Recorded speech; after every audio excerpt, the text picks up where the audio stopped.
How to deposit money from bank account to Kucoin. If you want to deposit money from your bank account to your Kucoin, which is known as fiat currency in the language of crypto, you have to simply open up the Kucoin app, go to the assets tab from the bottom right. Now here you can say deposit crypto.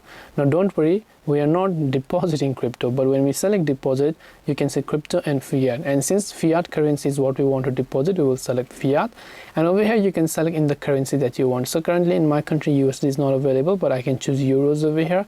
And once I've done that, you want to make sure that your identity is verified. And once your identity is also verified and you're done and settled, then you'll be able to simply link your bank account and then simply deposit money whenever you wish. This way you'll be able to deposit money from bank account to Kucoin. Hope this video was very helpful. If you have got any more questions, queries, or doubts, feel free to also leave them down below. Thank you for watching till the very end of this tutorial, and as always, see you soon in our next video.